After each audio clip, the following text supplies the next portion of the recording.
In this video, I'm going to show you how to create my 6 best-selling woodworking projects. All of these are projects that I've sold multiple times. And I'm even going to give you tips in this video on how to sell them. This will be a longer video, just full disclosure, but if you watch this video all the way to the end, you'll see not only what woodworking projects sell well, but what you need to do to be able to create these projects. And so it's gonna be a very deep dive, very helpful video if you're interested and serious about making money woodworking. All right, enough talking, let's get building. Today, we're gonna be making epoxy coasters. This is the best epoxy woodworking project for beginners. And a plus is these coasters sell really well. Let's get started.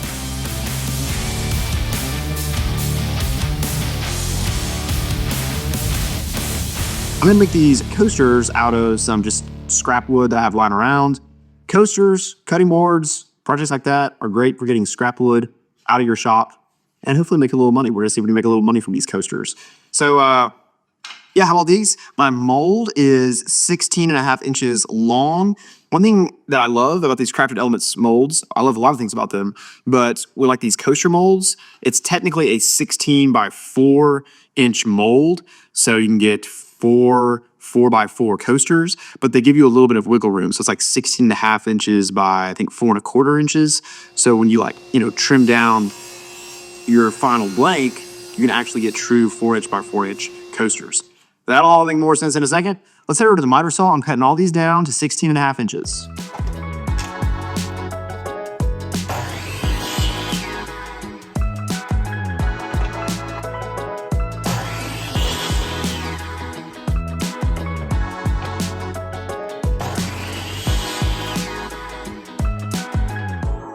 For this epoxy pour, I'm going to use black diamond pigments.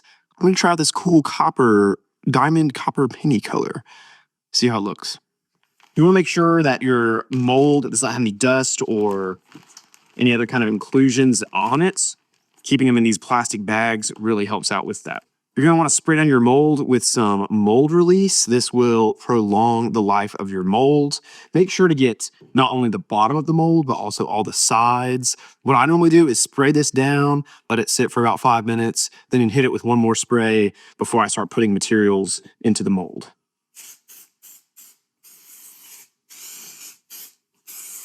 We have our epoxy mixed up. Let's go ahead and start placing everything in the mold and get this epoxy pour started.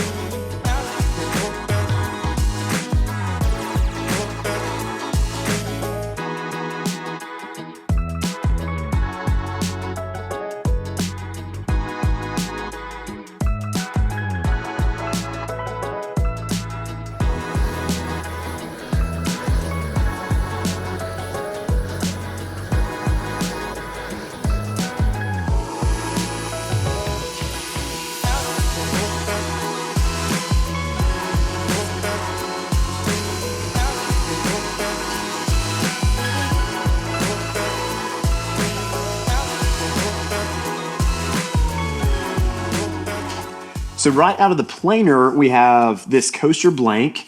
But before we chop this up into the final 4-inch by 4-inch coaster squares, I'm gonna go ahead and do some sanding. It's just gonna make it easier to sand this all at once. We'll have to do some touch-up sanding, but I still recommend doing most of your sanding at this stage of the process. First up, I'm gonna go ahead and wet this down to raise the grain because coasters are gonna be exposed to water and we don't want these things getting rough after a couple of uses. So I'm gonna do that right now.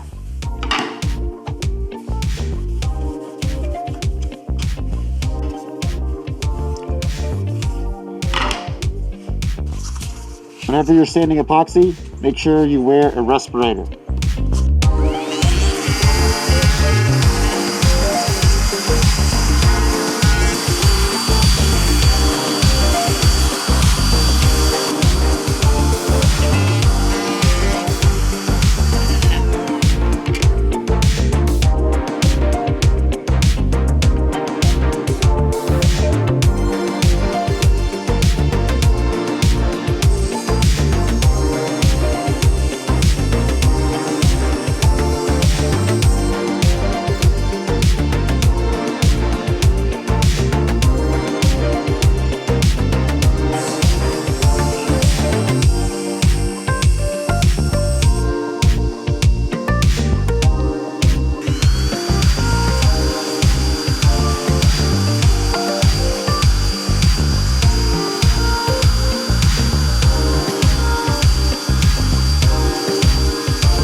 For the finish on these coasters, I'm gonna use some Odie's oil. If you've been watching any of my recent videos on making charcuterie boards or cutting boards, you know that Odie's oil is my go-to finish right now.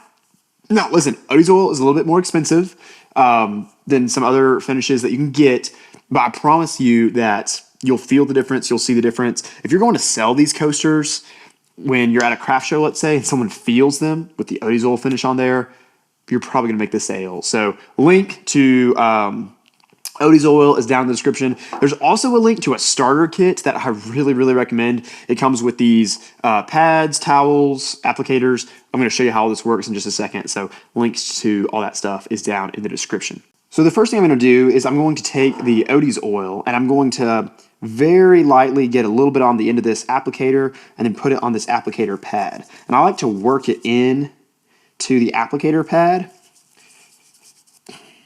and I'll show you why in just a second. But this Odie's oil, another thing about it, even though it's more expensive per jar, it goes a really, really long way. I'm just working it into the fibers of this applicator pad right here in the corner. So when you're finishing up this coaster, you're gonna want to just take the applicator pad and make circles. Really use some elbow grease here. You wanna work this finish down into the fibers of the wood.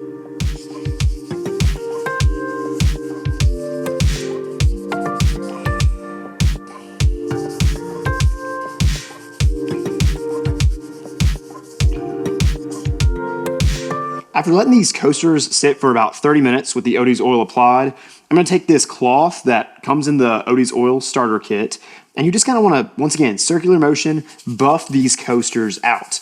You basically wanna buff them until you could run your fingers across the surface of the project and it not be sticky or feel any of that waxy feeling. So this will give your final coasters in this case, or whatever project you're working on, a really, really nice feel. You can also see these cutting boards behind me here. I just put Odie's oil on these as well. This is for a business that I'm selling these to, but once again, did Odie's oil there. Now I'm just buffing these coasters out. Now I told you at the beginning of the video that these coasters sell really well, and that's been my experience. As far as coasters go, the best-selling coasters are always coasters that incorporate some type of epoxy or some color of epoxy. This is the first time I've used this copper color, but I really, really like it. If I were selling these coasters, I think I would sell this set of 4. I think I'd put $40 for the set. If I'm selling them in sets of 2, I'd probably stick with $20 for 2. So yeah, right around $10 per coaster. That's gonna make you profitable, at least if you use the same materials that I used in this video. Today, we're gonna make some basic beginner cutting boards. Even though these cutting boards are dead simple to make, you'll be able to sell them online at craft shows, to friends and family, wherever you want to sell your woodworking. Quick disclaimer, and then we're gonna get started. I am going to be using some pretty expensive tools in this video, but really, I believe you can make these cutting boards with just 3 power tools: a table saw, a planer, and a basic sander. You'll see me use a few other tools, but they're not necessary, and I'll talk more about that later. Let's get started. First up, we want to make sure that we select the right type of wood. Now, I like to use hardwood, so that rules out pine, spruce, cedar, any kind of softwoods, because this is a cutting board. People are gonna be chopping up veggies on it and stuff like that. I also like to look for a hardwood that has a tight grain pattern. If you have something with an open grain pattern like an oak, especially a red oak, it's gonna catch more water and bacteria in those pores. So for that reason, I like to stick with woods like black walnut, maple's really good, cherry's really good, woods like that. By the way, this is a great way to use up some scrap wood in your shop. The scrap wood that I'm using here, it's different thicknesses, different lengths, obviously different types of wood. I'm just kind of using this project to clean up my shop. Right here, I'm planing all of the strips so that they will have great joints with no gaps in between. If you use a board that has a slight bow in it, it can reveal a gap. For cutting up these strips, I'm using a saw stop cabinet saw, but you don't need a big fancy table saw like this. If you have a little job site table saw, I've seen people make beautiful cutting boards on a table saw that is not nearly as expensive as this one. So Don't think, oh, I don't have a big fancy table saw. That's okay. You don't need it. You can do it with whatever table saw you have. Now for your cutting board, however wide you make these strips, that will determine the thickness of your cutting board. Right here, what I'm doing with mine is I'm making these strips 1 3/4 of an inch thick. Keep in mind that you will lose some thickness when you run this final cutting board through the planer. So if you're aiming for a board that you want the final thickness to be 1 3/4 inches, you might want to cut these strips 1 7/8 inches or something like that.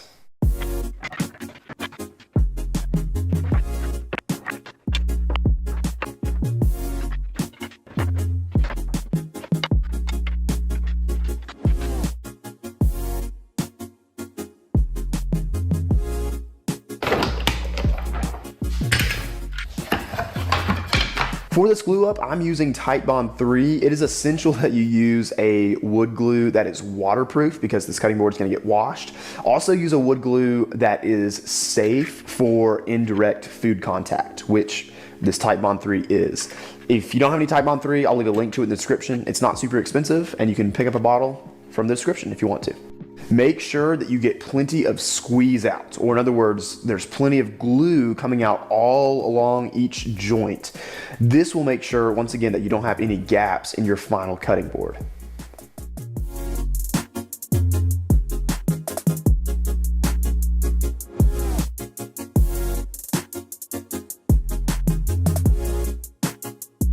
I'm about to run these cutting board blanks through the planer, but I just want to point out something.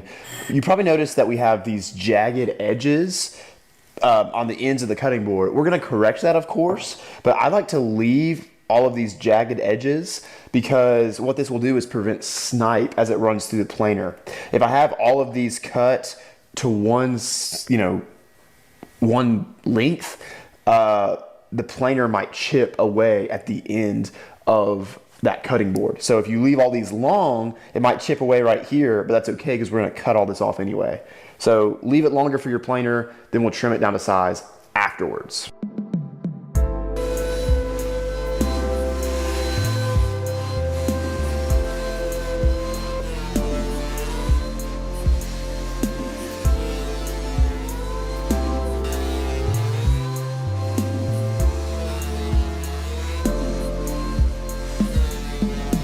Let's trim these boards up.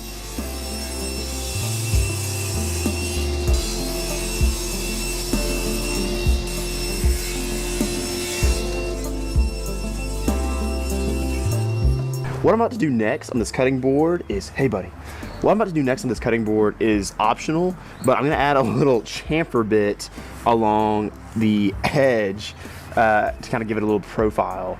My dog Shiloh right here is wanting to join in. So this is totally optional. If you don't have a router, you don't have to do this step, but it does give it a really nice look.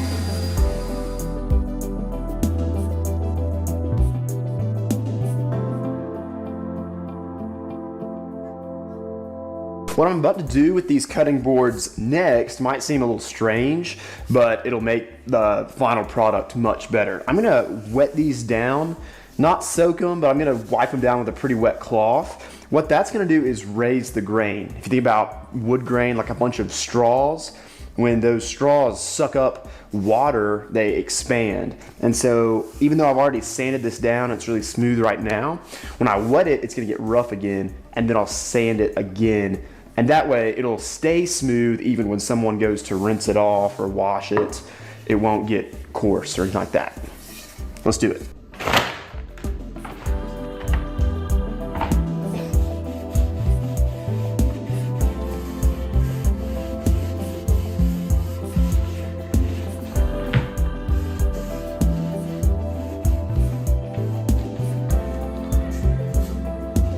All right, so we have wet these boards down. They're really rough, but that's gonna raise the grain. And then once these dry, we'll go back and sand it, pop that grain, and it'll stay silky smooth for a very long time. In the meantime though, I'm going to work, so I'm gonna come back tomorrow and finish these things up.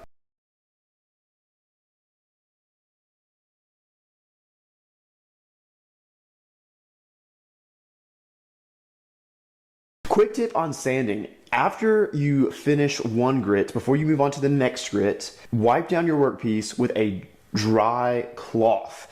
What this is going to do is remove all of that dust that if it sits on your cutting board, it'll get swirled around with the finer grit of sandpaper, and it will leave these little very small swirl marks in your cutting board. That won't look good. So to get a better finish, in between each grit, wipe down your cutting board with a cloth. Okay, now for the fun part, we get to put the first coat of finish on these cutting boards. It's super important to use a food grade finish because these cutting boards are going to be exposed to food. What I like to use is this Watco Butcher Block finish. I'll leave a link to it in the description. It's a great finish that's not super expensive, kind of a just nice happy medium as far as that goes. I also like to use these finishing triangles. This cuts my finishing time in half because I can put a coat on one side and then flip the cutting board over and put a coat on the other side, but these tiny little tips won't leave any indentions. I will say though, whenever you're using these, start with the bottom side and then flip to the top side. So in case it does leave a mark, it's on the bottom of the cutting board. Let's go.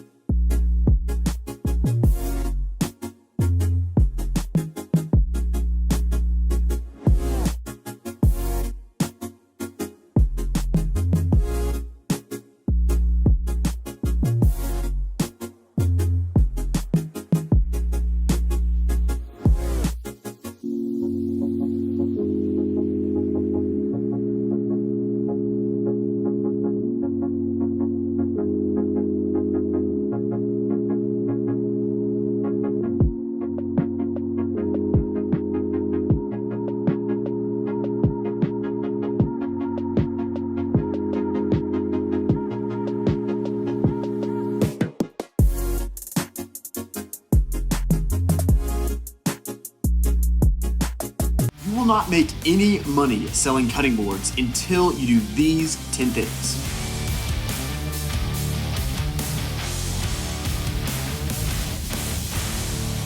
So I've been selling cutting boards for a very long time, many years. Cutting boards were one of the first woodworking products that I actually was able to sell for money. But I've made a lot of mistakes. I've made a lot of cutting boards that never did sell or didn't sell for enough money, or I lost money on selling these cutting boards. So here are 10 tips that I want to give you to help you make money selling cutting boards and charcuterie boards. So the first 4 tips are going to center around the design of your cutting boards. When you're starting out making cutting boards, you're probably going to start out making long grain cutting boards like these. This right here is a very simple long grain cutting board, and I of course have a video down in the description and right up here on how you can make simple beginner long grain cutting boards. Now, when I first started making these, I was trying to save money because I was just getting started in my woodworking business. I frankly didn't have a lot of money in my business checking account, and so I was trying to make these long grain cutting boards with the least amount of material possible. I want to keep my material costs low.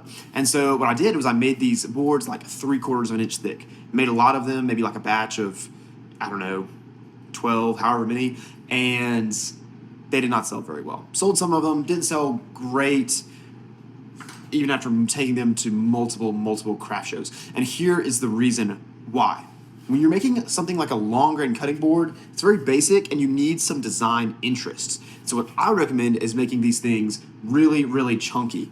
I know that's more material costs, but you will be able to sell these boards at a higher price point because when your customer picks these up at a craft show or sees it online, they're gonna say, wow, that's a really heavy duty cutting board because it's twice as thick. This board is probably almost 2 inches thick, maybe 1 3/4 thick. This one tip sounds so simple, but if you're gonna be making those simple long grain cutting boards, I'd recommend making them chunky. Now, as you get more advanced in your woodworking skills and you start selling more cutting boards, then you'll have the time and money to make in-grain cutting boards, something like this. Once again, you know I have a video down in the description and right up here on how to make in-grain cutting boards. They're a lot of fun to make because there's endless possibilities of designs, as you can see here. Now, in-grain cutting boards are great because, once again, they give you much more design interest. This board looks way more interesting than this board. There's also more time involved in making an in-grain cutting board, so you want to make sure you price accordingly. And at the end of the video, I'm going to talk to you about how I price cutting boards, so stay tuned for that.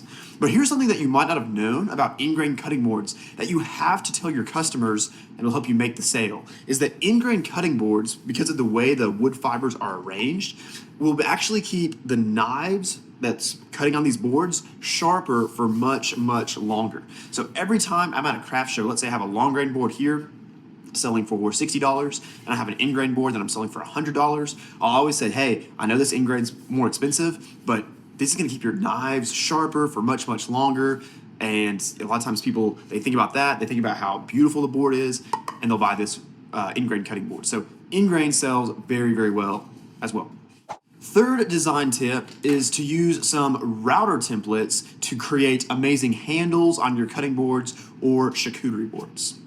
In my shop, I have several of these router templates. These are from Crafted Elements. I'll leave a link to their website down in the description. I've used a lot of their products here on the channel. And I love their router templates because they give you the ability to make repeatable but identical cutting boards and charcuterie boards. So let's say you find a shape on their website that you really, really like. Let's say it's this handle, for example. Now you can start making cutting boards that are this exact shape. And let's say you're selling your cutting boards online, maybe at an Etsy store, maybe you have your own website, which is probably best.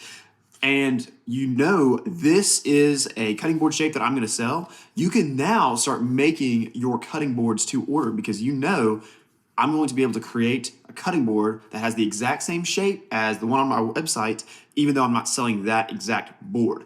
Router templates are a great little design feature to take your cutting board game to the next level.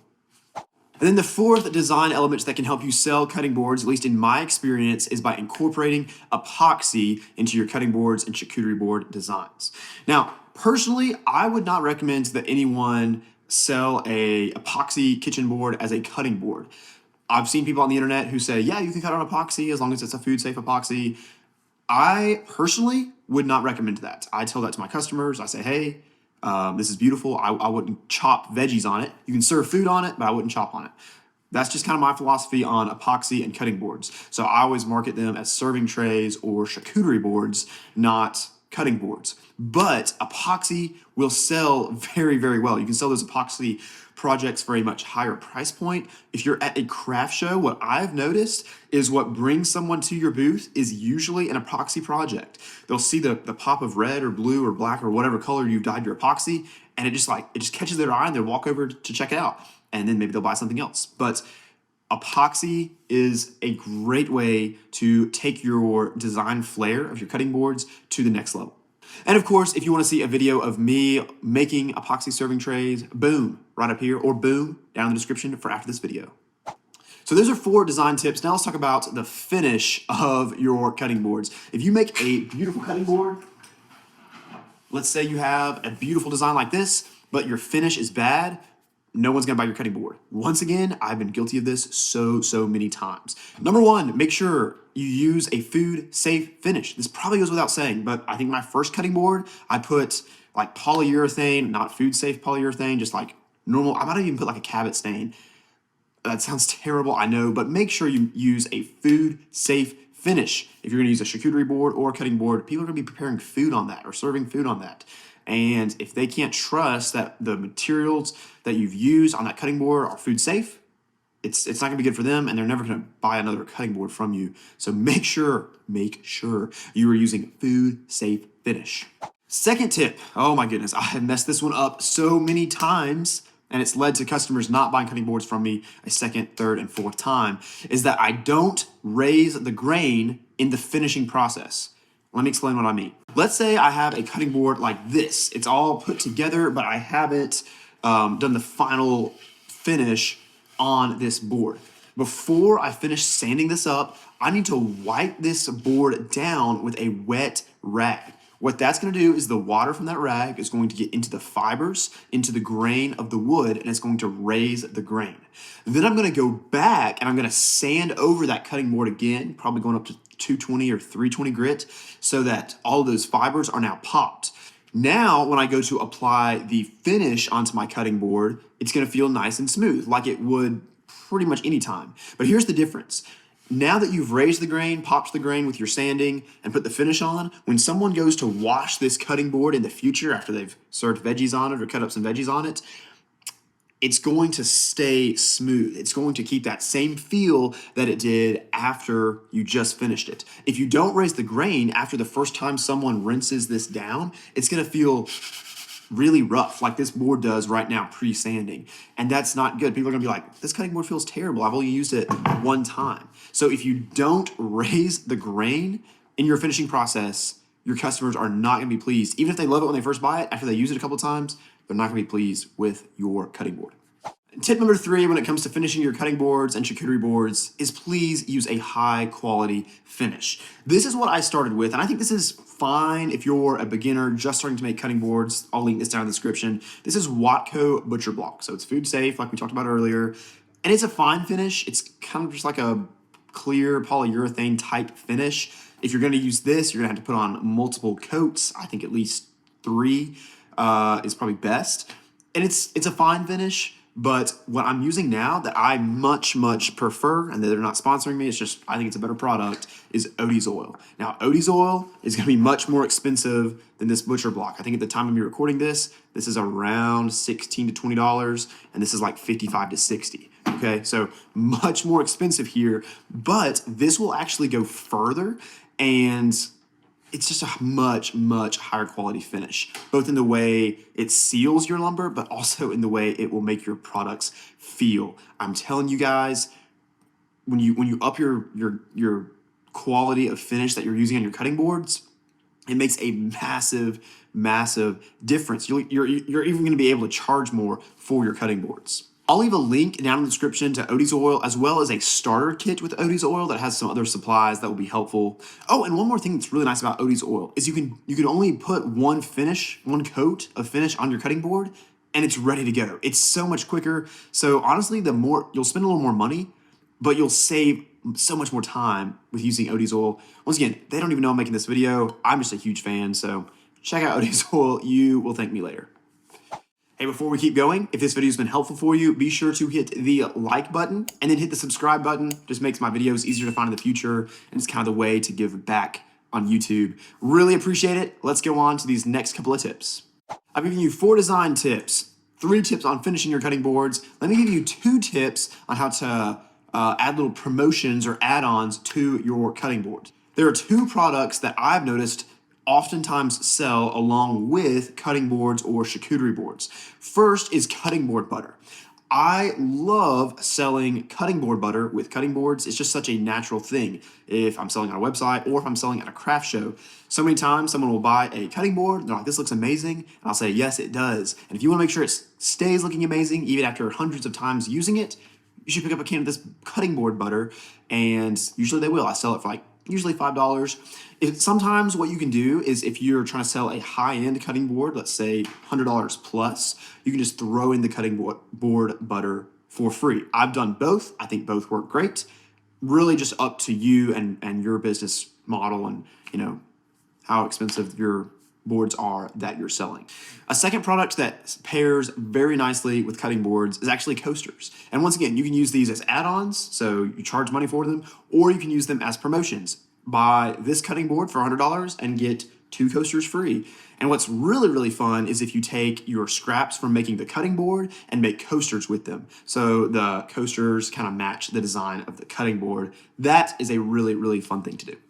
Okay, let's talk a little bit about pricing your work, specifically when it comes to cutting boards. In my opinion, especially for beginners out there who are just starting to sell cutting boards or sell woodworking projects for the first time, the tendency is always going to be to underprice your work. That's not the case all the times, but I know for me, I would vastly underprice my work because I was just trying to get cash flow going. I was just trying to get kind of the money that I invested back out.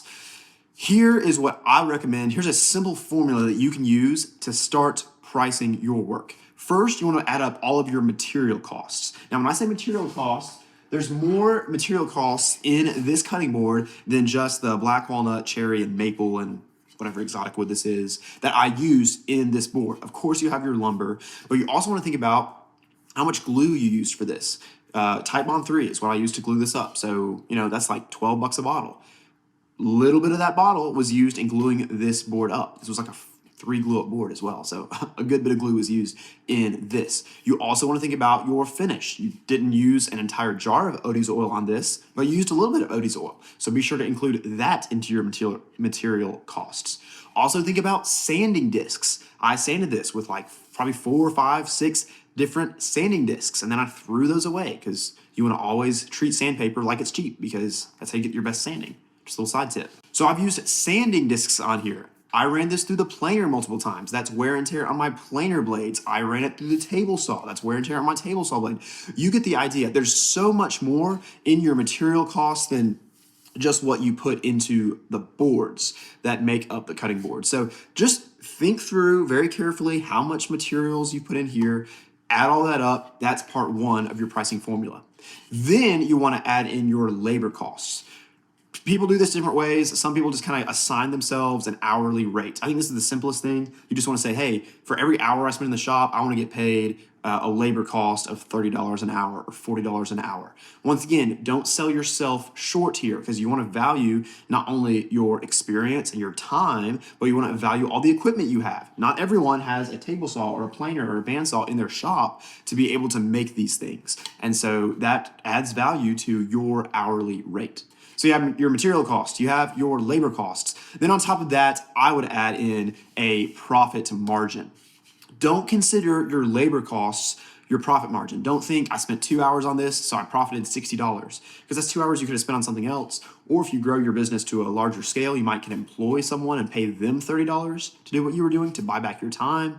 So you want to build in a little bit of margin. I think 20% as a general rule is a good place to start. So let's say your material cost was $50. Let's say you spent $50 in labor costs. You want to add about 20%, so that would be a $120 cutting board. I'm just making this up, but you make it true for you. That is a good formula. Material costs plus labor costs plus 20% margin. You can customize that to you, but that's just a good starting place when it comes to pricing your cutting boards. Hey, let me give you one more bonus tip just while I'm thinking about it, about how to maximize your ability to make money selling cutting boards. And I mentioned it earlier, but it's this. You want to make sure you are creating your cutting boards in batches. You will be shocked by how much more efficient this will make you in the shop. So here's what I mean when I say make things in batches. It doesn't take much more time to make 10 cutting boards than it takes to make 2 cutting boards, because you're doing everything at once. If you're at your table saw ripping down pieces, the strips to go in a long grain cutting board, while you have your table saw set up, go ahead and run strips for like 10 cutting boards, 20 cutting boards if you can sell them. Don't just make cutting boards one at a time, because your setup, setting up your table saw, setting up your planer, setting up your dust collection, it's going to take a lot of time. So build cutting boards in batches. If you know how many cutting boards you'll sell in a month, see if you can make all those cutting boards in like 1 or 2 days, and then you just sell them the rest of the month, and then same day next month, you're back in the shop making those cutting boards. That's been a tip that's made my profit margins go up when I sell cutting boards. Hopefully that helps you. In today's video, I'm going to show you how I make and sell cutting board butter. Before we get started, it might be helpful to answer the question, what is cutting board butter? Basically, it's a conditioner that I apply to all the cutting boards and charcuterie boards that I sell after I've put on the initial coats of finish. So for example, if you've seen one of my other cutting board videos, I put on like a food safe polyurethane type finish. Once that cures, I'm gonna wipe on this cutting board butter, which of course is also food safe, to give it that great final touch and feel. You can also use cutting board butter on cutting boards that you've been using for years. It'll help revitalize those cutting boards. So you can sell these to your clients even if they've already bought one of your cutting boards years ago. It's a great product to have if you want to get some repeat purchases. Enough talking, let's make this cutting board butter. I have all of the ingredients for our cutting board butter set out on our workstation. Now, by the way, all of the supplies and ingredients are going to be linked down in the description of this video. So if you want to make your own cutting board butter, you can literally just go down there and order everything in your Amazon cart, and it'll be at your house 2 days later. So this is exactly what you need to make this recipe of cutting board butter. I have our wax melter here. You can use a crock pot for this, but I really find that this wax melter is a lot easier because you have this pouring spout down at the bottom, which makes putting this in the tins much easier. We have our beeswax right here. If you get it in pellets like this, it will melt a little bit faster inside your wax melter. And then we have mineral oil. These are 16-ounce containers. That'll be important. I'll explain that in a second. Also, we have these little 4-ounce tins. These are the size that I like to sell my cutting board butter in. It's just a really good size that sells very well. The key ratio that you want to remember is 4 parts of mineral oil to 1 part of beeswax. Since these containers are 16 ounces and then this is 1 pound or 16 ounces of beeswax, we can just throw all of this into the wax melter to make this cutting board butter. What I think works best is to pour in your mineral oil first into your crock pot or wax melter. After that, I like to let it sit for a while and get warmed up before I add the beeswax. This will just help the wax melt more quickly.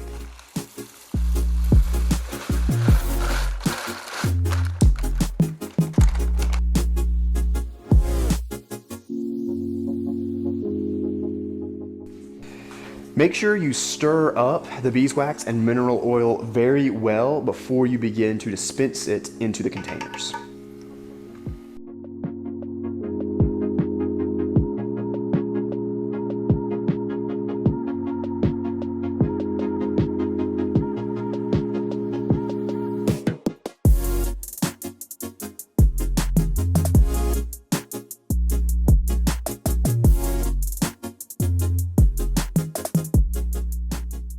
You basically want to give time for the can to completely cool off, and this way the wax will take its final form, which will be a super easy to apply warm butter type texture. While this cutting board butter is curing, let's do a little math to see if it would be worth it to sell these, if it would be profitable. All of the supplies, the tins, the stickers, the mineral oil, and the beeswax, I spent $92 on. Now, I'm already taking into account that I had the wax melter because you can just use that over and over and over again to batch out this cutting board butter. That $92 gave me 31 4-ounce tins of cutting board butter. So 92 divided by 31 comes out to approximately $2.96. That is my cost per tin. If you want, you can add in a little bit of labor time, although this took me probably 30 minutes total to melt down the mineral oil, the wax. You know, I just kind of leave it in the wax melter, go do some other stuff, come back, pour it up, and then let it cure. Besides that, I'm pretty much putting stickers on these things and then shipping them out or selling them at craft shows. So there is very little time that I've devoted into the labor of this. On Etsy, I'm going to sell these for about $10 per tin. That's also a great price point if you're at craft shows, which puts your margins right around $7 profit per tin that you sell. So I think this is a great product that you can sell on an Etsy shop, or if you go to a craft show, this is worth your while. And I also just keep a few tins in the shop, so whenever I sell a cutting board, I go ahead and apply 1 coat of cutting board butter on the board for my client. Let me know in the comments if you decide to make this cutting board butter and if you decide to sell it and how you're going to sell it. I would love to hear from you. If you don't want to go to all the trouble of batching out a ton of this cutting board butter, maybe you just want 1 tin, I'll leave a link to my Etsy shop down in the description of this video, and you can just pick up a tin from my Etsy shop if you'd rather do that. And I would really appreciate it.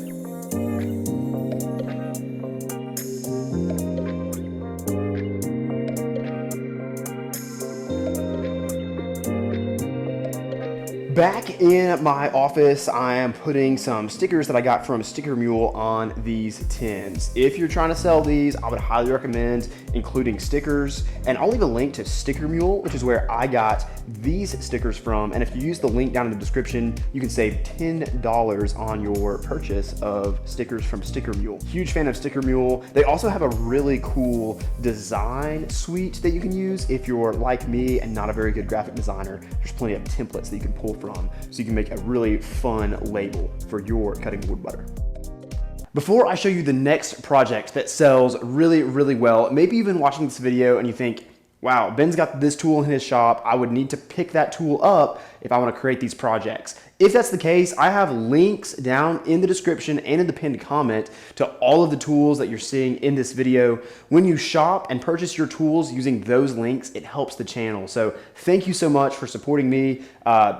You shopping in those links, it just helps me be able to continue to bring you more helpful content. So thank you so much. I really appreciate it. Now, with no further ado, let's check out this next project.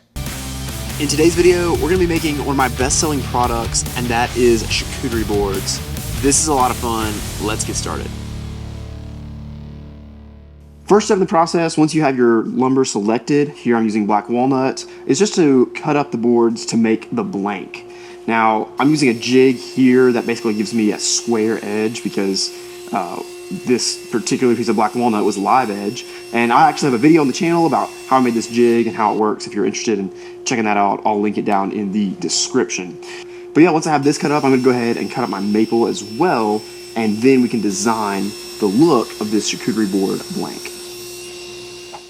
Now, this is one of the reasons I love making charcuterie boards. I think it's one of the reasons that they sell very well, is that in a lot of ways, there's no right or wrong way to do it in the sense of design. You know, I have right here this blank. It's not glued up yet, but you could make this a blank with a wider strip of maple. You could have not even cut this like I did at the very beginning of the video. Let this just be one board, and that could be your charcuterie board blank. You could take this thin strip, if you like that look better, and kind of fit that in there. I think this is what I'm going to do. I think I like the thin maple. I think, once again, no right or wrong. To me, that just looks, I don't know, a little bit better.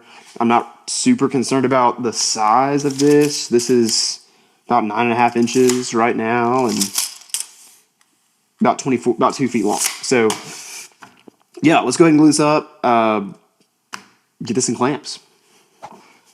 For any kind of cutting board, charcuterie board, anything that's going to be in contact, not only with food, but also with water, like when it's getting washed off, I recommend getting the Titebond 3 wood glue. I've never had a single joint fail on me when I've used Titebond 3, and it's waterproof, so I highly recommend this. Link is down in the description.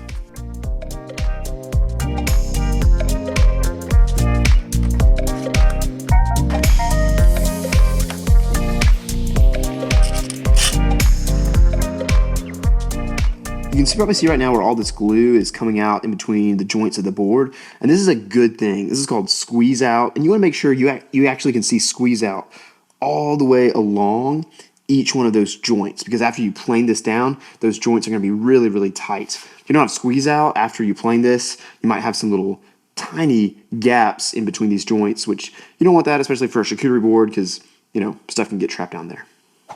So one thing that will drive me and also customers that you're selling these charcuterie boards to, one thing that drives us crazy is if you have a charcuterie board that's sitting on a counter and it's wobbling around, right? So after you've run this through the planer, you want to make sure that both sides, check this on a flat surface like on your table saw, go to opposite corners and make sure that there's no wobble or rock. You should also just feel when you pick up this charcuterie board, like you can just tell it's perfectly flat. There's no rock or wobble or anything like that in this charcuterie board. So now we're ready to cut out the design for this board. This is where it really gets fun. So from my experience, there's two factors when it comes to how well a charcuterie board will sell. And that is, one, the quality of the finish, which we'll talk about here in a little bit. But the second factor, in my opinion, is the design of the charcuterie board. That means the thickness of it, how big it is, how the handle is shaped, the character of the wood and the glue up, all those kind of things. And so this is a really important step where you want to take your time, but also be creative, because my goal, like me for me personally with my charcuterie boards is I don't want a single two charcuterie boards to be alike that come out of my woodworking shop. So I just think people like that. I think they like that custom look. So here's what I'm kind of thinking. I'm just going to kind of walk y'all through my process and play around with some different stuff. There's a little check down here, a little crack in the black walnut. So I think I'm going to make this side where I really kind of carve out my handle so I can get rid of this anyways, because otherwise I'm going to have to cut all this off, which would be a major waste. I think I want, I don't know, I think I'm going to let this be like kind of squared off down here. I'm just going to start playing around with stuff. I have a pencil. I also have something that's circular so I can draw circles. This is a very scientific approach.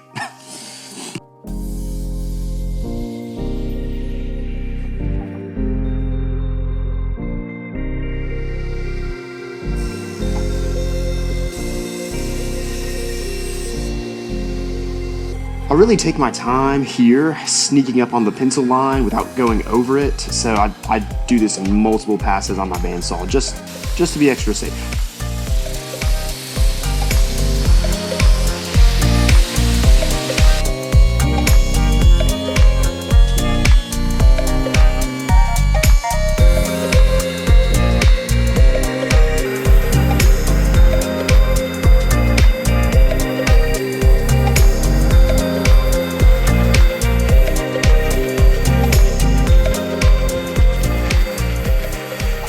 What we're gonna do now is wipe this board down with a wet rag. And what this is gonna do is the water is gonna get into the fibers of this board and it's gonna raise the grain. Then we're gonna come back and do our final sanding and pop that grain. If you don't do this, you're gonna sand this board down, you're gonna put the finish on it, it's gonna feel really nice and smooth when you go to sell it. But then the first time your customer washes this board, water gets into the fibers of this wood and it's gonna feel rough. It's not gonna feel good anymore. It's not gonna feel smooth. If you wet the fibers, then sand it again, it's gonna always have that great feel. So super important step. Don't skip this step. I've done it before and I've always regretted it. For the finish on this charcuterie board, I'm gonna use Odie's oil. This is my new favorite finish. It's food safe and it will leave your board with one coat feeling awesome. I only got this sanded down to 220 grit. So I didn't go crazy on the sanding, just went 120, 180, 220. But once I put this on here, this board is gonna have an amazing finish that holds up well, even when food's being served on it. There is a kit that I'll link down in the description that has these like abrasive pads that you can kind of work the Odie's oil into the pad, and then just a little bit of Odie's oil goes a long way. You can buff it into this board. Let me show you how it works.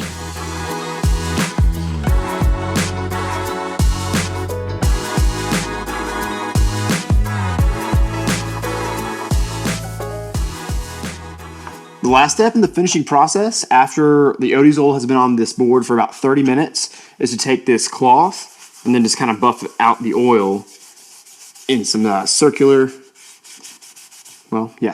patterns right there. This cloth comes with the kit that's linked down in the description. It's really nice because it's not going to leave fibers on your charcuterie board like a lot of other cloths will.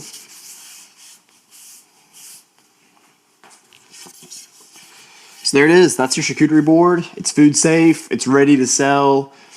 I think I would sell this charcuterie board for, I'd say about $45. It's probably what I would sell it for. You're using premium materials, black walnut and maple. Always consider the time that you put into a charcuterie board. So, for this video, I just made this one by itself. I normally recommend batching charcuterie boards or cutting boards or anything like that you're going to sell at a show or sell online because it's much more efficient. You're not having to set up your sander just to do one charcuterie board. You're setting up your sander to do 10. So that kind of brings your time per board down. But anyways, just making this from start to finish, just one board. I think I have maybe 2 hours, I don't know, maybe an hour and a half in this board. So let's say I'm valuing my time at $20 an hour. That's $40 right there plus materials. I buy this wood pretty cheap, and also, I don't know, I'm valuing my time at a little bit less since I wasn't batching, if that makes sense. So all that to say, if I were you, or what I'm going to do actually when I go to a show in a few weeks, is I'm going to sell this board for $45, and I think it will sell pretty quickly. Hey, if you have any questions about how I made this board or how I make other charcuterie boards, anything that wasn't clear in the video, let me know down in the comments. I do my best to answer as many of those as I possibly can, and I love talking with you guys down in the comments. Today we're going to be making one of my best-selling woodworking projects ever, and that is succulent planters. These are very easy to make, but you will be shocked at how well they sell. The first step is to pick out the boards that you want to use for your succulent planter. Here I have 2 pieces of 2-inch black walnut, and then I have a 1-inch thick piece of white oak. Keep in mind with the boards you're using, what's going to be more visible is actually the edge grain, kind of this end profile, because we're going to laminate these boards and then cut them out to be multiple succulent planters. So this will be more visible than this. Right now this is about 5 inches thick. That's a little too thick. This needs to be about 4 1/4 to 4 1/2 inches thick. I think that's the thickness for your succulent blank that will look best. Otherwise this will just look too chunky. So I'm going to take this white oak to the bandsaw and resaw it.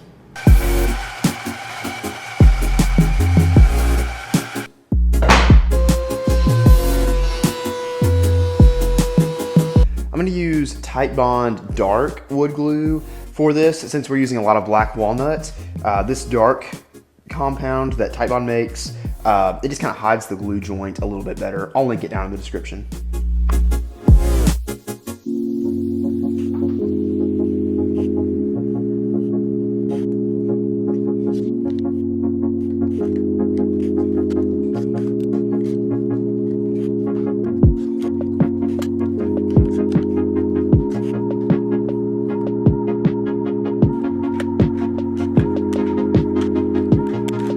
Right now this blank is about 4 1/4 inches thick. Still a little too thick for me. I'm just gonna take a little bit of thickness off each side. When I run this through the planer, I'm going to run one side through, flip it, run the other side through, and keep on doing that so that I make sure this slice of white oak remains in the center.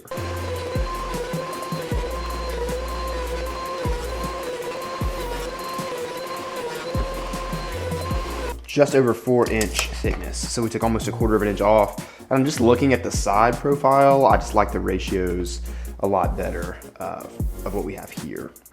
Since I have a perfectly straight edge here, I'm going to run this through the table saw to give myself a perfectly straight edge on this face, and then we can start to cut everything down from there. I am going to have to pass through the table saw twice since this is a thicker blank. It's thicker than my table saw blade.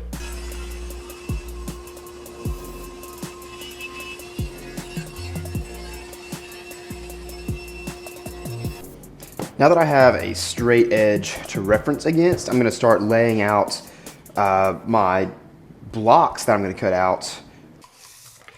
Make sure you do your math to see how you can maximize your blank and get the most amount of succulent planters.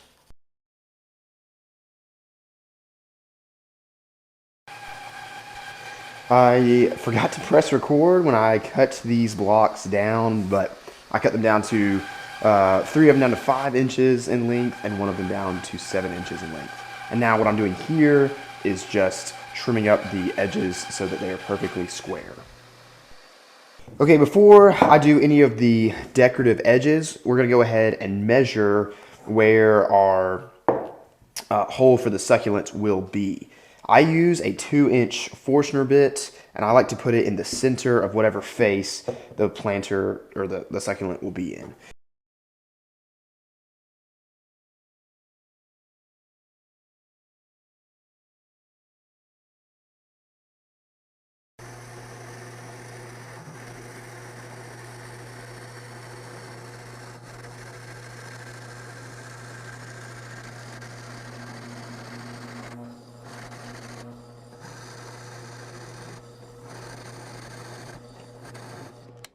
On some of these, I'm going to do some routers around the edges. On some of these, I might cut out some like 45-degree chamfers on the table saw. I'll probably do that with these two since they're a little bit bigger. This I'll probably I don't know what I'll do with this. I'll probably do routing here, routing here. One more thing that I will do with all of these is take a 1/4 inch roundover bit and just kind of ease off this circular top right here. It'll kind of keep everything, like all the dirt and pebbles around the succulents, more in the planter. So yeah, we'll start doing all this right now.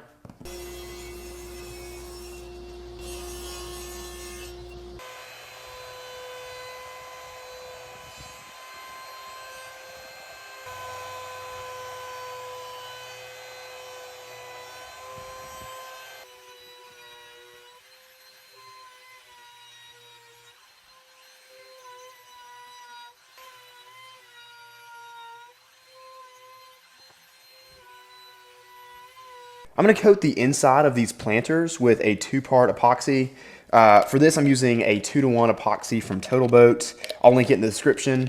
By the way, Total Boat, it's the only epoxy I use. I've used their epoxies even before I had a YouTube channel. And if you're interested in picking up this epoxy or any Total Boat products, check out the description and you'll get a code for 5% off. So you can just use that link, get 5% off your whole purchase, which is super, super nice. I mean, Total Boat epoxy, you can even see behind me. There's a river table I made. All that was Total Boat epoxy. So they make really, really great products. I'm just mixing this up. Once you have this stirred up pretty well, what I do is I just kind of pour a little bit in there until I coat the bottom.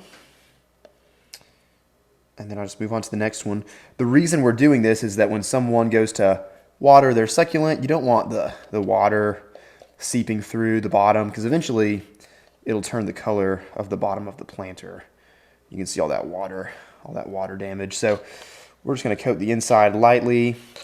What we're really just trying to do is seal up all the pores inside.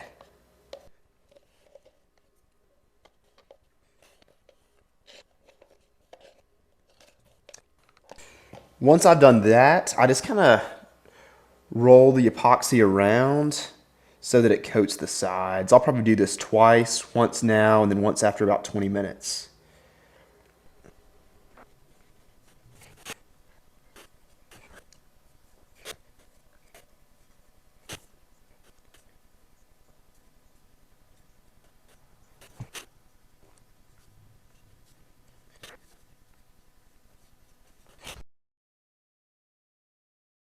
Nothing crazy for the sanding of these charcuterie boards, just going 120 grit, 180 grit, 220 grit. Yeah, nothing crazy. So as I was sanding these, I realized that we have a few imperfections right here along our glue joints. Right here, there's actually, you kind of see some gap right there. So before we finish sanding, I'm going to come in here with some of our dark Type Bond, and I'm probably going to work in some sawdust as well, just so I can hide my glue joint, but also fill in that gap, because that obviously does not look good.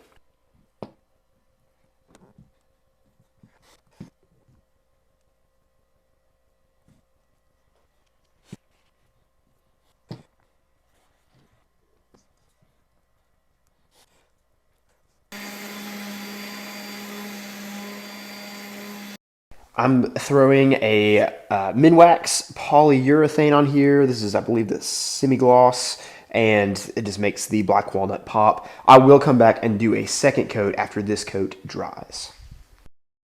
So planting these succulents, there is nothing crazy about this. I'm literally just going to very delicately pop these in here.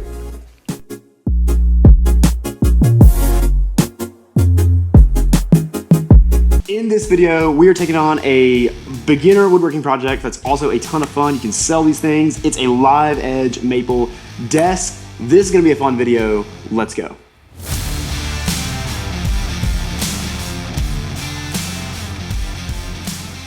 Okay, so before we start constructing this desk, like I said, this is gonna be really, really easy.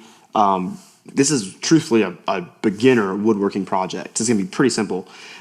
Before I get into all that though, I wanna talk to you a little bit about this slab and where you can get your slab if you're building your desk. So this slab right now is about 6 feet long and it's a little bit over 2 feet deep. And so now, of course, it's a live edge, so it varies. Some parts are 25 inches, some parts are 26 inches, but about a little over 2 feet is kind of a consistent width. This slab is a spalted maple slab. If you see these little gray bits of material inside the slab, that's what makes it spalted maple. That's actually a little bit of a fungus that gets inside of a lot of maple trees, but it does not affect the hardness or the density of the lumber. Typically, your spalted maple slabs are going to be a good bit more expensive than just like a traditional maple slab. But I get why. The contrast in color is beautiful, especially once we put the finish on this thing, which you'll see later in the video. I'll walk you through that entire process. So the main thing you want to make sure of when you get your slab is that you already have it planed, or you already have it surfaced. A lot of times if you get slabs, or really all the time, if you get a slab straight from the sawmill, it's going to have a little bit of a cup, or it might be twisted. You want to make sure that the slab you purchase is flat. Now, if you purchase it flat straight from the hardware store, it's going to be more expensive. I don't know. It's kind of cheaper to flatten it yourself, but if you're going to flatten it yourself, you either need access to a massive planer, like this is 2 feet wide, so you need access to a 28 inch or a 30 inch or a 3 foot wide planer, or you're going to want to hook up a router flattening mill. Now, I have one of those in the shop. Crafted Elements makes the one that I have, and it's a great flattening mill. And if you have a slab that you need to plane but don't have access to a planer, it will work great. It's just very time consuming, it's very messy, and you have to invest in the mill and the router. So you need to kind of decide, am I going to be doing tons of woodworking projects where I need to plane down slabs like this, or do I just spend a little bit extra money on the slab itself and not have to worry about planing it myself? That's what I've done here, and I'm even someone who woodworks all the time. Sometimes it's just nice to pay the extra $150 and have a slab that's totally flat. Now, you also want to make sure your slab is dry. So we need a slab that's flat. We need a slab that is dry. What do I mean by this? You want to make sure that your slab has had time to cure. This means either it's been put into a vacuum kiln or it's been put into a regular kiln, but even before it can be put into a regular kiln, it needs to cure on its own. Typical rule of thumb is that for every inch of thickness in the wood, is a 2-inch thick slab, it needs a year of dry time before you can even put it inside the kiln. And then a lot of times it takes an extra couple of months inside the kiln. So if you're doing the math on that, this slab, if you don't have a vacuum kiln or access to a vacuum kiln, can take multiple years to dry. If you don't go through this entire process of kiln drying your lumber, what can happen is after you have your slab flattened and it looks really pretty, you finish your desk, you put it in your office, after a while, your desk can start to curl on you, or maybe even worse, you can have insects that you find out later are still living inside of the lumber. You don't want those things to happen. And so once again, if you purchase this from like a hardware dealer, you're more than likely going to get a pre-flattened, pre-dried slab. I just want to kind of walk you through all of that because a lot of videos I see talking about building coffee tables or live edge furniture, they just don't go into that. And those are things that I really wish I knew before I got into making furniture like this. So this slab, it's already flattened, it's already dried, it's pretty much ready to go. So the first step in building our desk is we need to decide which side of the slab we want to be facing up. Now, the general rule of thumb is you want the live edge exposed. So if you think about live edge, typically they kind of have, it's kind of shaped like a trapezoid. You always want the narrow or the shorter side of the trapezoid facing up. So what that does is it reveals this beautiful live edge that is on your slab. Some slabs don't work that way, so you can decide for yourself, but I've already determined that this is the side that's going to be facing up. Now right here you can see that I've been pulling out a bunch of punky wood that is really kind of rotten. I just took some little shaping tools in my shop and pulled all this punky wood out. We're going to, of course, fill this in with epoxy, but you don't just want to start by filling this in with epoxy because that might can pop out depending on the way that or how deep your rot goes. So pull all of that out to get it onto solid wood. Then to vacuum that out, you want that cavity to be really, really clean. And then we'll get ready to fill this with epoxy.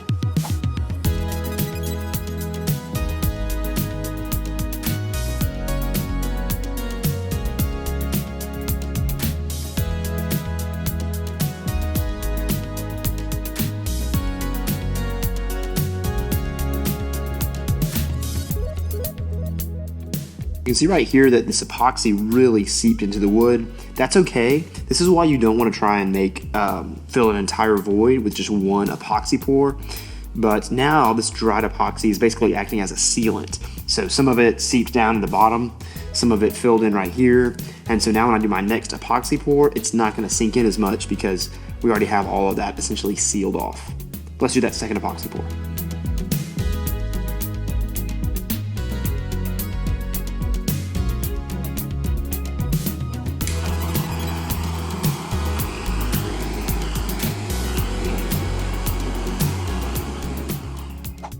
It's been a little bit over 24 hours since I poured the last pour of the epoxy. It's cured enough to where we can start to do a couple of other things to this desk. I always allow 72 hours with this epoxy before I sand it. This desk, this slab, it's got rough sawn edges right here. So I'm gonna clean these edges up with my M18 tracksaw. This thing is an absolute beast. If you want to see like a full tutorial, full review on this saw, I have one in the description linked up, and it's also be right up here. But if you're looking to get a track saw, this is the one I absolutely recommend. In my opinion, it's a great balance of features, quality, but also affordability. It's not up there with the Festool in terms of price, but it's a really high quality track saw in my opinion. So what we're gonna do is first start by cleaning up one edge. I already have my line marked right here. And then I'll kind of show you my process to make sure that we get this line exactly parallel to the line at the other end of the desk. It can be a little tricky, so I'll show you some tips there. Let's fire up the track saw.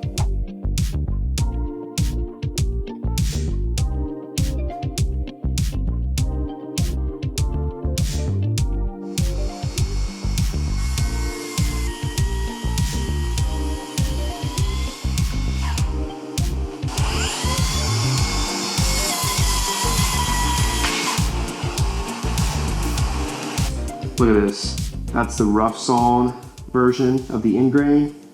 That's what we get after the track saw. That thing makes super smooth cuts, and the cut always lines up perfectly with where you place your track. This is gonna look really, really cool. I like that a lot.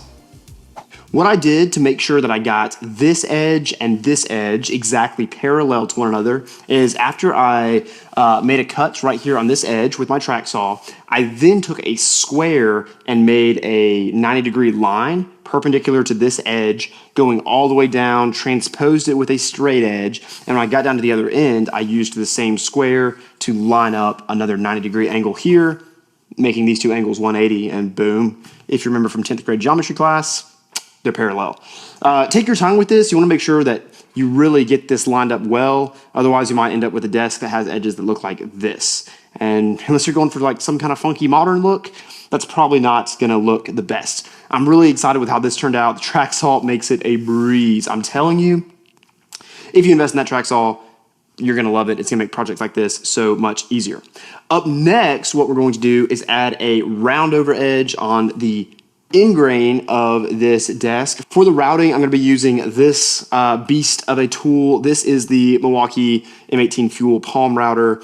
Of all the palm routers that I've purchased with my own money, I've used Bosch, I've used Ryobi, and they're great. I still have them and use them, but this is my go-to router, especially for things like this because, I mean, just the fact that it's variable speed and battery powered, I don't have to get out power cords, drop cables, anything like that. This is a 5-amp battery and it powers this thing just fine. I've got a 1/4-inch bit in this router. I'll link it down in the description if you need to pick one up. Helps out the channel when you support using those links in the description, but this is a pretty straight routing process here. I'm gonna do the top and the bottom of the desk. This is gonna be fun. Let's do it.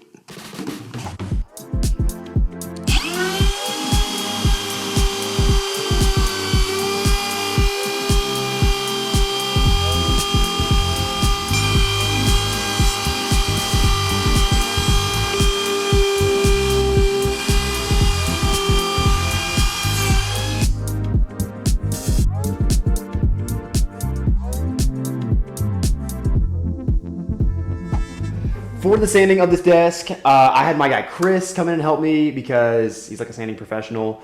But what he did was he went 120 with this new 3M sandpaper that I've been using. It works really, really well. I would say at least it works really well. Chris, would you say it works well? Yeah, I think it works pretty well. Works great. After he did the 120, he went 180 and then 220.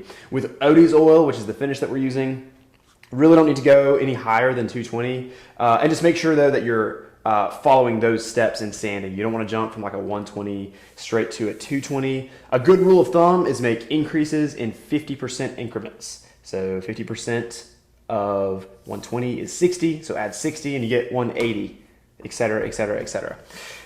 We are almost ready for the Odie's oil, but before we do that, Chris, if you want to show them right here, this is where the epoxy got sanded down. Looks really good, but if you look really closely right here, we have some gaps. And I almost didn't fill those, and then Chris was like, man, that's going to drive you nuts for years. You're going to be using this desk, and you're going to fill these little gaps. And I said, Chris, you're right.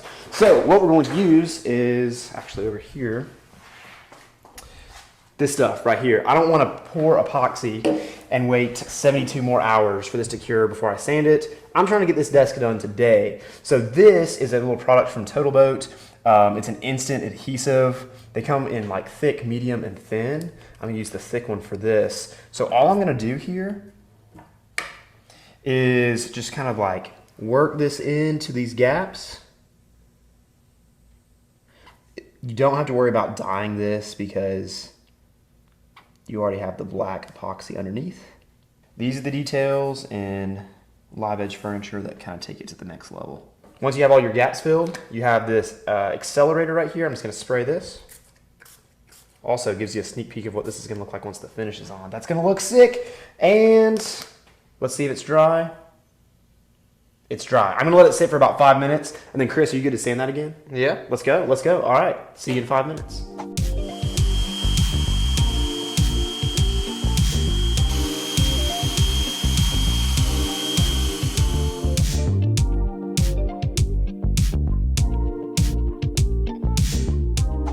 All right, sanding is done. Hallelujah. Chris did a great job. Chris, great job. Thank you. Now it's time for probably my favorite part of any kind of like live edge furniture building process. That's the time to put the finish on this thing. And then we're gonna put the legs on, it's gonna be done. So we're gonna be using Odie's oil. I leave a link down in the description of any video where I use this to a starter kit. If you've never used Odie's oil before, get the starter kit. It has all of these materials that you're about to see. It makes applying this finish just a breeze. But before you do anything with the finish, you want to make sure that you get this slab totally clean. So I always like to take a cloth that comes in the starter kit with that Odie's oil and just wipe this down. You don't want any kind of dust getting in the way of your finish. And you can see all of that. Zoom in on that, Chris. You can see like all the little dust particles that are on there that we're getting off the slab. You want to make sure this thing is clean. Don't forget the edges. A lot of dust can hide in the live edge parts of this slab. Chris, that epoxy, bro, it turned out really good. I know. Really it's smooth now. That's really good. Not a bunch of little divots. Dust is off. We're ready for some Odie's oil. So this comes in these little jars. Once you open this thing up, you get these stir sticks. You want to stir this up. This smells amazing, and that's because it's all natural. Also, I know you're probably seeing this jar. I think it's like 8 ounces, and you're probably thinking, it's 9 ounces. You're probably thinking it's not gonna last very long, but we will have plenty of Odie's oil left even after we use it on this project. So you get these little adhesive pads. You can kind of zoom in here, Chris. What I'm gonna do is I'm just gonna work this Odie's oil into the pad. And I'm not taking a lot. I'm just kind of getting a little bit on the front of that popsicle stick, working it in. The key with Odie's oil is use a circular motion. And we're ready to rock. We're gonna still use a circular motion. I typically start in a corner and I just start working it in. That makes it look good. Oh, this looks, the color comes Chris, out? This makes the color pop. The key with Odie's oil, Chris, is circles and elbow grease. That's about all I can do. I'm getting tired. I'm gonna turn this over to Chris. I'm gonna let him do this and I might film him for a little bit. Chris, sound good? Okay. Let's do it. Love to see what Chris is doing right here. He's making sure that we put Odie's oil on the bottom of the desk. This is the bottom side. Because if you only finish one side, moisture can get in the other side, which can cause warping. Isn't that right, Chris? Yeah. What do you say about warping or moisture? Moisture's a pump. Moisture's a pump. You Okay. don't want it in your wood. Don't want it. Nope. So here we go. You can see we didn't really worry about sanding that down too much because it's the bottom. That's where that epoxy tape was keeping everything together. This is gonna look good. The legs on this desk, we are using some fabricated metal legs from Carolina Leg Company. These things are amazing. You absolutely need to check out Carolina Leg Co. If you're making any kind of project like this. A lot of times, if you want a desk but you want metal legs, you know, learning how to put these together is a whole different skill set. Getting some really high quality legs will make the desk building process much easier, and also it'll just make your final product so great. So these are really high quality legs. We went ahead and put some Odie's oil on these as well, just to have that kind of protective layer. And I'm gonna start getting the layout ready. Chris is gonna help me in a second, but we're gonna get the layout ready for this. A couple of things you wanna keep in mind when you're positioning your legs is that you wanna make sure that these legs have the same offset from the end of your desk, which that's pretty easy. That's just measuring from here. And then you also want to make sure that they're in line, which that's a little bit more tricky because this slab is kind of doing this. It's kind of going at an angle. So we're going to try and keep these legs lined up. If we don't get them lined up, then I blame Chris.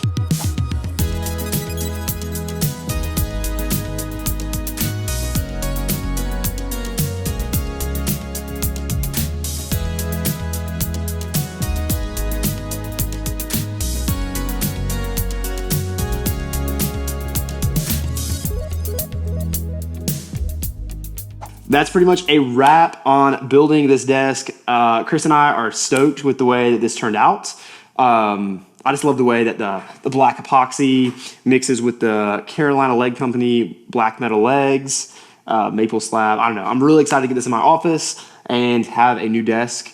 I'm embarrassed to say that I used an Amazon desk before this one. Anyways, if you've enjoyed this video, thanks for sticking around to the very end. Let me know if you have any questions on this building process down in the comments, and then check out one of these two builds. I think you'll like these videos as well. Can't wait to see you there.